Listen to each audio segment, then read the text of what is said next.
Greetings and welcome to Retention Chronicles, the podcast with learnings from expert e-commerce brands and partners. I'm your host, Mariah Parsons. If you're here, you're either on a quest for e-commerce enlightenment or you accidentally clicked the wrong link. Either way, I am thrilled you stumbled into our corner of the internet, and I hope you'll stick around. We've got pearls of wisdom for everyone, whether you're running a multi-million-dollar business or simply just starting out on your entrepreneurial journey. Before we unleash the brilliance of today's guest, let's give a shout out to our podcast sponsor, Malomo. Malomo is so much more than just another Shopify app. They're post-purchase wizards, making beautiful and branded order tracking smoother than a jazz solo, so our amazing founders, like our guests, can keep their customers happy and up to date while they track their orders. So hit that subscribe button, like it'll increase your LTV overnight, and go listen to our other episodes at gomalomo.com. That's GOMALOMO.com.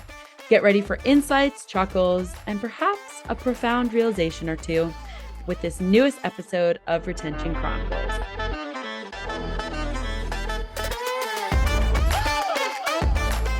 Alrighty, hello everyone, and welcome back to Retention Chronicles. Harry, so happy to have you here with us today. For our listeners that have listened to a couple of our ecosystem episodes before this, you will notice that Noah, who is our one of our former hosts, is no longer here at Malomo. He has a great opportunity that he's pursuing, so we will miss him greatly, but he's not going too far. So I get the pleasure of hosting our ecom series episodes, and Harry, you're our first guest today. So thank you for joining. Super excited to have you here. We're going to start off. If you could just give a background on yourself and where you're coming from, that would be great. Yeah, Mariah, pleasure to be here. Thank you for having me on. I'm Harry Willis. I'm the commercial director at Relo, and we help CPG brands specifically to drive more repeat purchase and convert more of those repeat purchasing customers onto paid subscription programs. We power brands like Absolute Collagen, Versed Skincare, Soylent, and many of the leading flagship CPG brands, many of whom also overlap with Malomo, which is of course great. And excited to run you through a couple of ideas today. Wonderful. Thank you. So one of the things that Noah brought to this side of the podcast is, before we dive into the tactical side of things, talking about something that you're excited in your personal life. So of course, going to have to follow that tradition. So what's one thing that you have? It can be really anything. We've gotten a lot of fun answers, not to put any pressure on you, but what's one thing you're looking forward to in your personal life right now?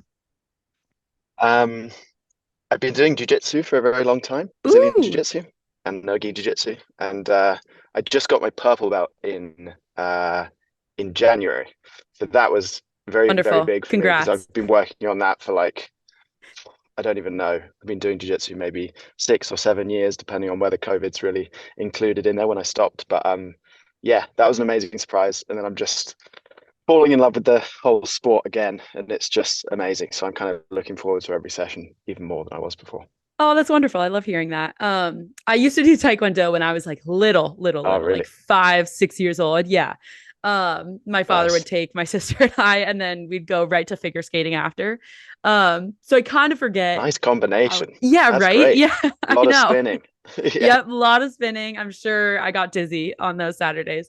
But it's a distant memory by now. But walk me through how, because you said it was a surprise that you got your purple belt. So is it just kind of is it not defined training around okay, this is when you will for sure get a raise in your belt? Yeah, it's an interesting one. It changes from academy to academy. Generally your head instructor will have a kind of somewhat of a schedule for you, and people progress at completely different speeds. But one of the things which will limit the speed in which you progress is generally moving around academies. And throughout the time I've been training, I've moved a lot, not really by wanting to move gyms or academies, just literally because I've been moving around where I lived and where I worked and these kind of things. So I've had just various different chapters where I got very close at other academies and then had to move and start all over again. So this particular progression from blue to purple it's one of the hardest apparently, just in terms of the general journey all the way to black belt, but it was just particularly rewarding because it had just taken like the level of effort and hours that went into it was crazy. And so to just be presented with it out the blue is funny. I was surprised after years and years of waiting. So Yeah. it was a funny combination. I love that. Well, congrats again. Thank you. I've recently been getting back into swimming. And so, but before that, had a quite a long stint with hot yoga. And there isn't, like levels in which you're progressing, but you could just tell the difference, after you do something for a while. So years, under my figurative belt, was a rower before that. And so I definitely know the payoff Wow. of lot of time and energy goes into athletic endeavors, and when you get to see yourself advance, it's a lot of fun. So that's awesome. Yeah, and it's fun kind of bookending. I think obviously so many sports don't have any kind of grading system, and that has its benefits and also its bad things. But I think the really cool thing with grades is they kind of put everything into little chapters. So much like a career, I think when you move from job to job, you just have this kind of bookended moment where you can kind of seal it and look at it for what it was and then move on to the next thing, which was so it's particularly interesting, and who knows when I'll move on to Brown, but it's gonna take a lot of effort. That's been the lesson so far. Yep, and you can probably guarantee it'll be a surprise and exciting all in the same. Just like it was with the purple belt. Well, we can put a bookend on kind of the personal side of things for now, and dive into the tactic that you would like to share with our listeners today. So can you walk us through just like high level what you're going to share with us, and then we can dive on into it? Yeah, definitely. So firstly, I'll explain just what type of brands this is relevant for. I'll then look at generally where brands like this struggle in the areas that we can help, which is increasing repeat orders and subscriptions basically for CPG brands. And again, I'll just revisit the general structure of looking at the problems that are generally faced in those specific areas, and then how our solution can help. And at the end, I've also got a kind of trial offer that we can extend to friends of Malomo as well. Okay, wonderful. Yeah, we love repeat Oreos. Repeat orders. Oreos are good. Yeah, we also love repeat Oreos. Yeah, even though it's 10 a.m. Where I'm filming, but yes, love repeat orders here on Retention Chronicles. So let's dive in. Awesome. So I'm just going to share my screen here, but for everyone who is listening, I'll make sure it's all pretty clearly explained as well. So we are a repeat revenue platform built specifically for CPG brands, as I mentioned. Now, Relo is designed really for a very specific niche of businesses. So as I mentioned, they must be in the CPG vertical.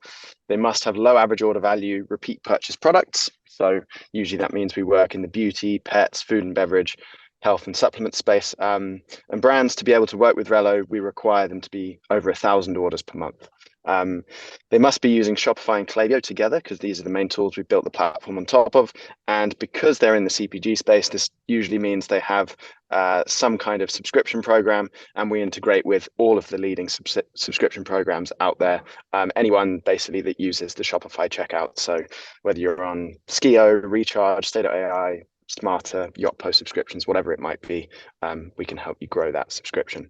And from our research into this specific segment, we found that the biggest customer retention challenges that brands were facing in this area were usually split into these three key themes.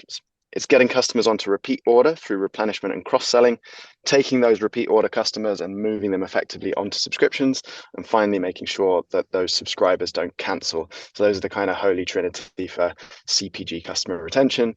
And over the course of the next 15, 20 minutes, I'll just run through the first two areas of getting customers to repeat and then moving them onto subscriptions. Is that all clear so far, Mariah? Yeah, wonderful. I can't wait to dive in. Nice. Cool. I'm sure I'll have questions along the way as well. So I'm excited. Nice one. All righty. So yeah, top level, this is how the Relo solution helps with those first two areas. So the moment, if you're a brand, you connect to our Shopify app, we ingest and analyze every single one of your historic Shopify orders. Now, this is usually a gold mine of data for brands, but they don't necessarily know how to break that data down into anything meaningful. And how to take that data and then splice it into Klaviyo so it can send better timed email and SMS. So we designed a predictive analytics which can take that historic order log and it can start to process it to understand which customers are ready to reorder their last product on which specific day, which customers are ready to cross-sell on which specific day, and what product are they most likely to want to cross-sell onto based on historic trends. And finally, from those habitually repurchasing customers who are showing some telltale signs in the data that they're on the perfect day to convert onto a new subscription, whether you're using Recharge, Skio, Yotpo subscriptions, whatever it might be. Wonderful. So this gives us thousands of different types of predictions. And of course, we've got to get that into Klaviyo so it can actually be put into action in your CRM. So we have triggers that sit at the top of 3 Klaviyo flows, namely it is a replenishment flow, a cross-sell flow, and a convert onto subscription flow. And these triggers basically tell Klaviyo which day it should send per customer in order to increase the efficacy of the comms that you're sending out. So let's imagine that you are subscribed to a coffee brand. The net effect of the brand using a tool like Relo is when you're literally just your last scoop away from running out of that tin of coffee and you're at the moment where you're thinking about repurchasing, that is when you would receive the reminder because we've done that data analysis to understand when that might be. Or another example is you may have just been purchasing on a really regular basis in a cadence that matches up to a particular subscription, and therefore the comms would be around trying a new subscription plan. Finally, as well, we have a specific checkout that we click through to from the emails and SMS, which are being sent out through Klaviyo. The reason for that is we know a ton of information about the customer, so there's no need to just send them back to a product page to convert their purchase. We have a preloaded cart that we call the magic cart, which means customers can pay or become a new subscriber with you within just 3 clicks of receiving that email or SMS, which usually shaves off 2 or 3 clicks from that normal customer journey. So that's awesome. So real quick, so you're looking at the Shopify order data, correct? Not like if someone is trafficking the website or anything like that, right? You're just using that data that you said there's like a gold mine of data in Shopify. Yes, exactly right. Okay. Just the Shopify order history, right back to the inception of the store itself. So the first ever order that was made all the way through to now. Wonderful. And then as far as the like magic cart, is that something that's popping, like where is that presented, I guess, in the customer journey? So it's when the customer clicks on the email. So imagine you receive a replenishment email and it says, hey, Mariah, is it time to top up your coffee? You click on the call to action. Instead of being thrown back to a product page where there's just a ton of distraction and it's usually optimized for a first time purchase, what we do is the magic cart pops open over the top of that email. So you click the call to action, pops open over the top, and it's completely personalized to you. Hey, first name, here's the product you're due to reorder. Have you considered these other cross sells? And if they click checkout now, we load all of that information straight into the native Shopify checkout with all of their previous address, first name, last name, billing address, all pre-filled. Awesome. Yeah, I love the pre-filled. That's what I was hoping it was, where it was just like a pop-up window, kind of like, you know, something like a review or whatnot of like just right there. So you can't even get pulled away from a, you know, traditional product page. That's awesome. Thanks. Nice. So yeah, what I'm going to do, I'll just dive into the specific use cases, firstly looking at repeat ordering and cross-selling, and then we'll just touch on how to grow subscribers as well. So basically, the problems that we identified when we spoke with hundreds of brands in our research phase for the product with increasing reorders and cross-sells are split into 4 key areas. Basically, different products and consumers have really different times between reorders. Imagine the case of a coffee brand.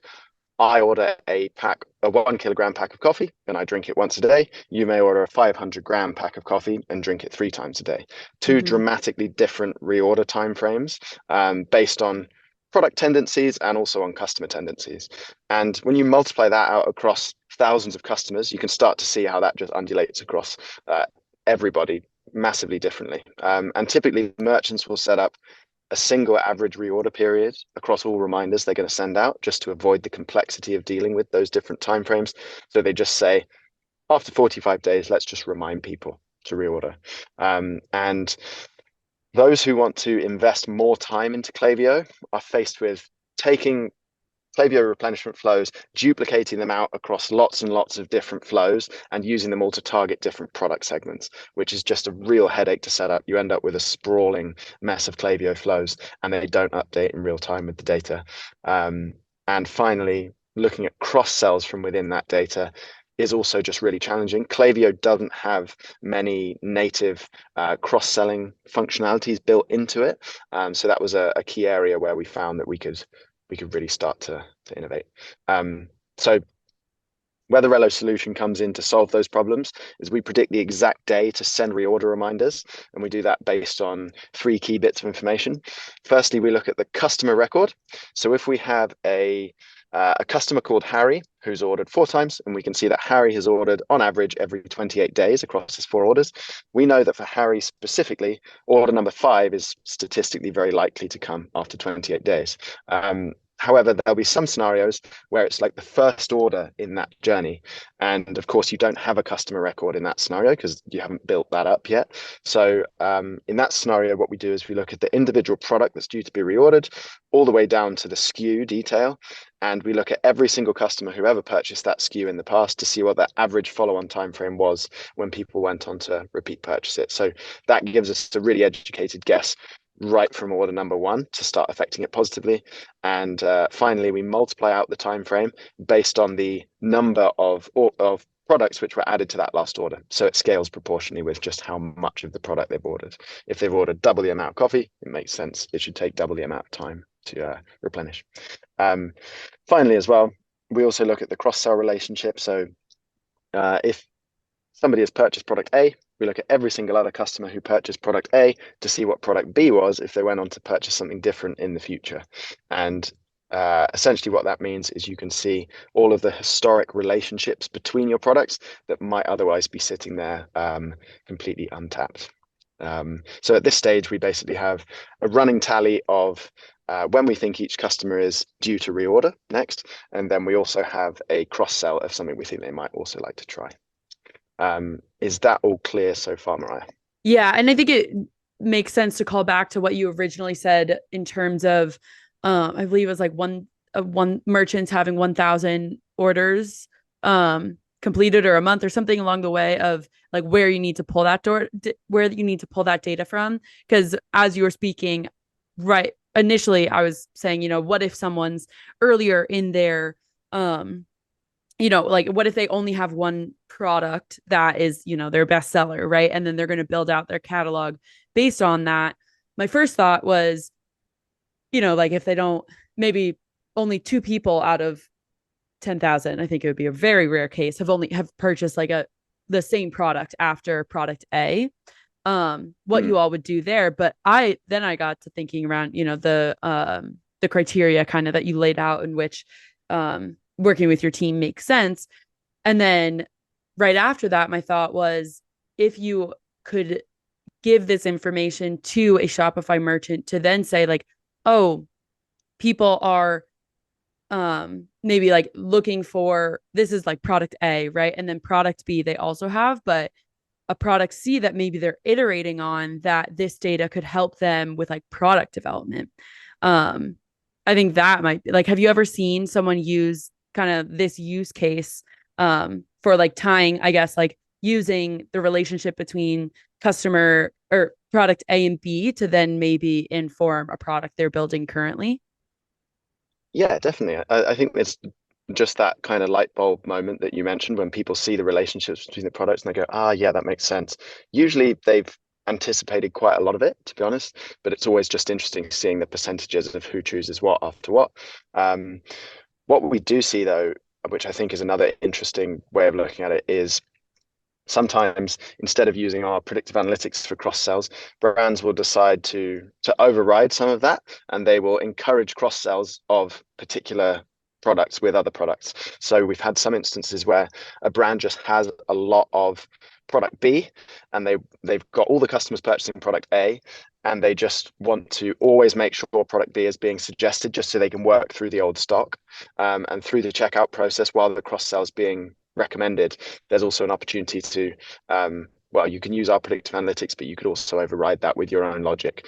So it can be used kind of in both ways. Yeah. Okay. Love that use case. Yep. Makes sense. Um, so yeah, now we've got, as I mentioned, predictions about when we think each customer is due to reorder, and we've also got a cross sell. So the next step is to get that into Klaviyo. We do that through these dynamic triggers that sit at the top of Klaviyo flows. In this scenario, we're talking about the replenishment flow and a dedicated cross-selling flow. And these triggers tell Klaviyo exactly which day it should send per customer. Now, sometimes we will be integrating this solution into an existing replenishment flow that a brand has. Other times it will be something that will help them create. But considering they're usually 1,000 orders per month or above brands, they usually have a replenishment flow we can work with already. Once this trigger is installed at the top of that replenishment flow, it just means that the time frame at which these messages are sent out changes dramatically, customer to customer. So for me, it might send after 34 days after I've purchased. For you, it might send after 46 days, for example. It means you can just do the heavy lifting in one replenishment flow of what would normally be required, maybe 20 different segment flows to just accommodate people's different consumption rates. When people receive those emails or SMS from you directly within Klaviyo, they click on the call to action, which is reorder. They land in our magic cart, and this magic cart is now preloaded with that product that they were due to replenish. It's preloaded with a you may also like section with those cross sells. And if they hit checkout now, we load all of that previous checkout details straight into the native Shopify checkout.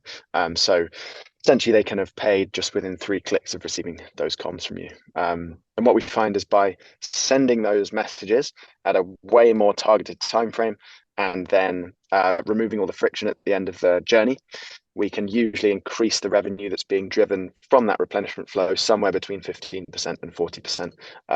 Maybe we can add a few case studies in the bio of this episode.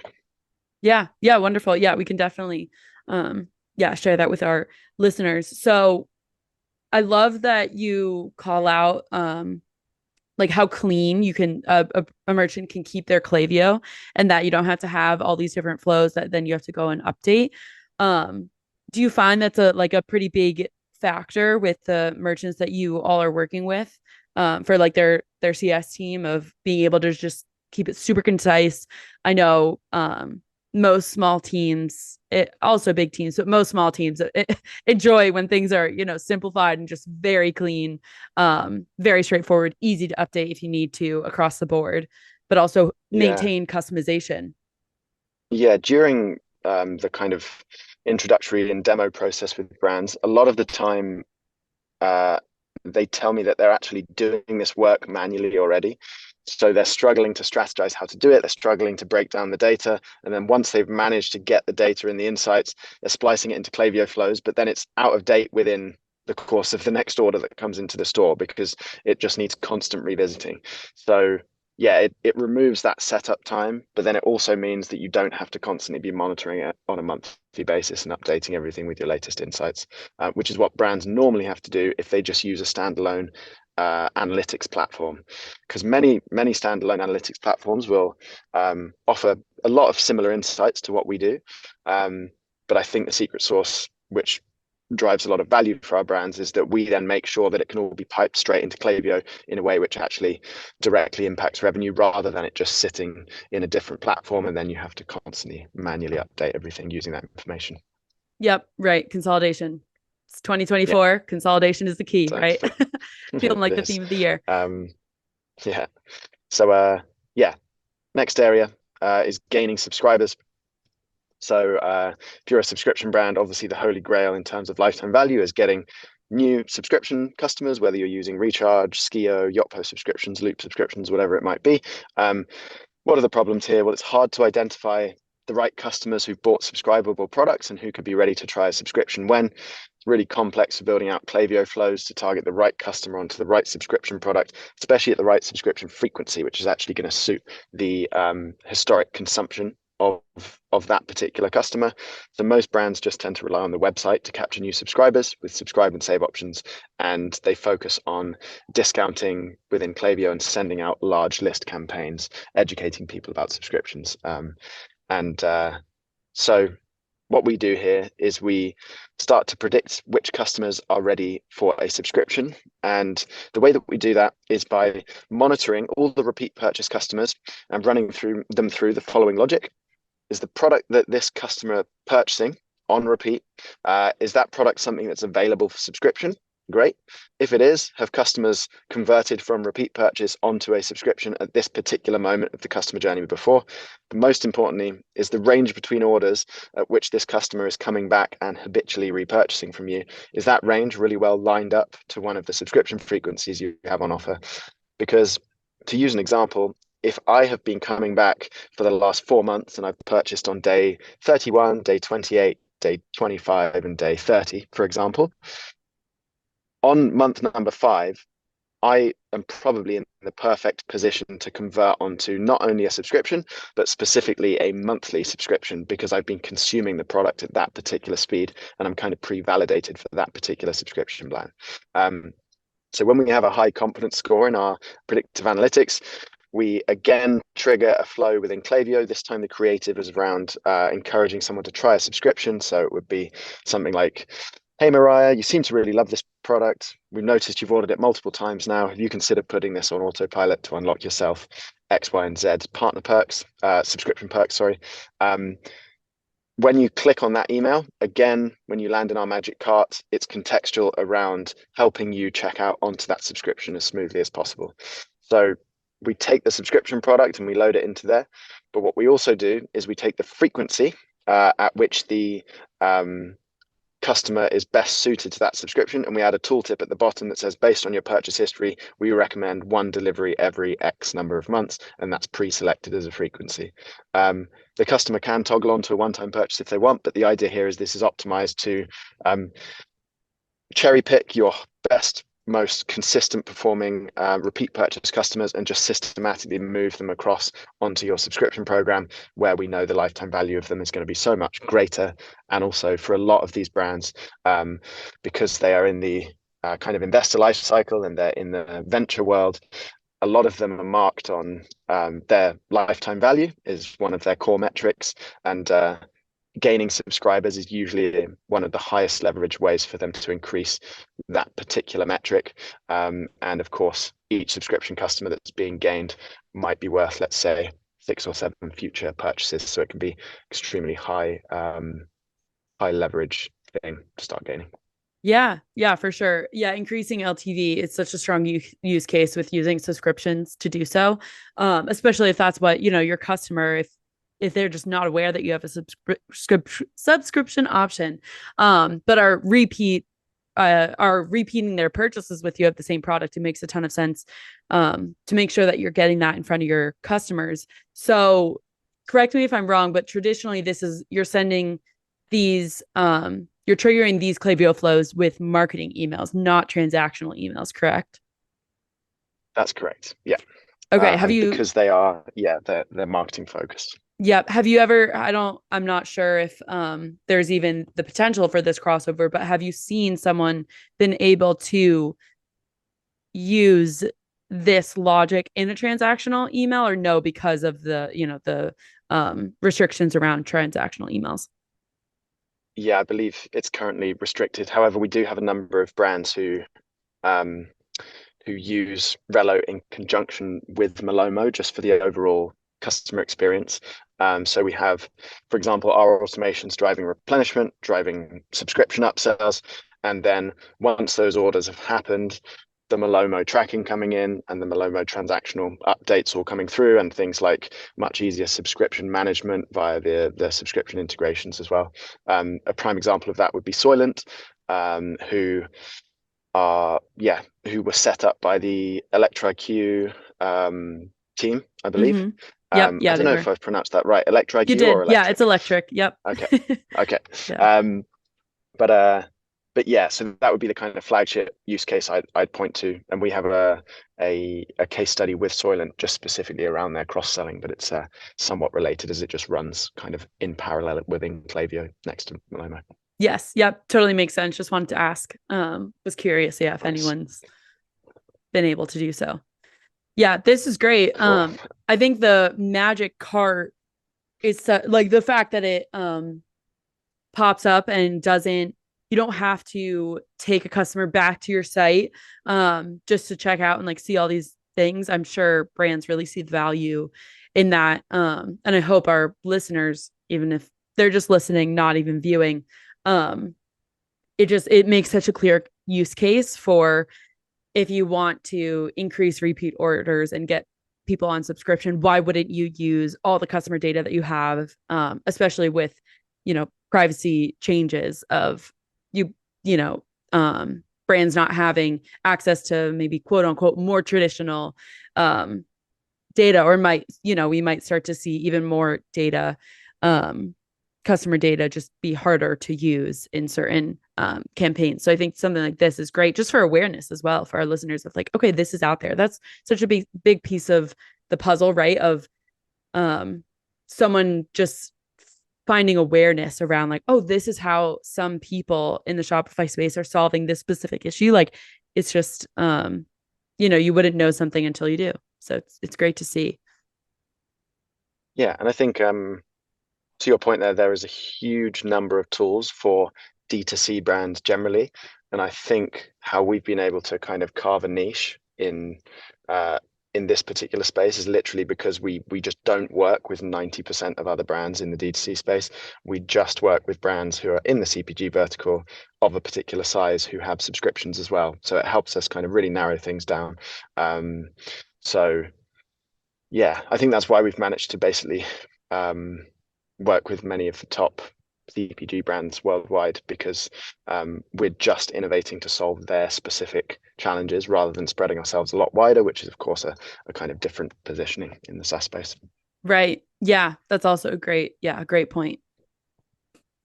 So finally here, I just wanted to outline an exclusive offer that we'd like to offer to all friends of Malomo. We are very happy to offer a 30-day trial as a proof of concept to any brands who might be interested. The way that this typically works is if I get speaking to a brand, I ask if they're able to share their number of orders per month in Shopify, which means I can come up with a post-trial pricing quote. Our pricing ranges from $250 per month and upwards, but I can come up with specifics if I know the order volumes. Once I know the order volumes, I can also come up with a simulation of how much revenue I think we can drive for the brand. So what we do is we tend to offer a 30-day trial, and we set up everything beforehand with our in-house Klaviyo experts to make sure it's all completely optimized for you and relatively hands-free from a setup perspective. 30-day trial to prove the impact, and then we review all the results together at the end. So you can come to an informed decision about whether you'd like to continue, basically. So yeah, any CPG and subscription centric brands out there who think this could be a good fit, just let me know. Wonderful. And we'll have my email address in the bio of the episode, I assume, as well. Yes. Yep. Yeah. We will. Thank you for extending the offer to our listeners. I know that when we have exclusive offers, we are extremely grateful that you all are willing to extend that to our listeners, and we'll make sure that that your email's in the bio, so it's easy for any of those CPG subscription focused brands to reach out. And even if someone isn't in the CPG space, I know that this these learnings are still can help, even if you're not in the space of thinking through, okay, what is this specific problem I'm trying to solve with repeat orders or subscriptions? How can I maybe look at it in a different light, having heard you speak with our listeners, Harry. So thank you for offering that. And it has been a joy having you on. I really like this new version of the podcast. And so I hope it's been fun getting to kind of get into the weeds a little bit more and really think through some stuff that is helping, Shopify merchants each and every day. Awesome. Yeah. Thank you, Mariah. I don't know where my video's gone. Something strange is happening with Zoom, but I do see that, but luckily, thank you very much for having me on. Yeah. Wonderful. It's okay. been a pleasure. It's been great. And yes, great to hear. Thanks very much.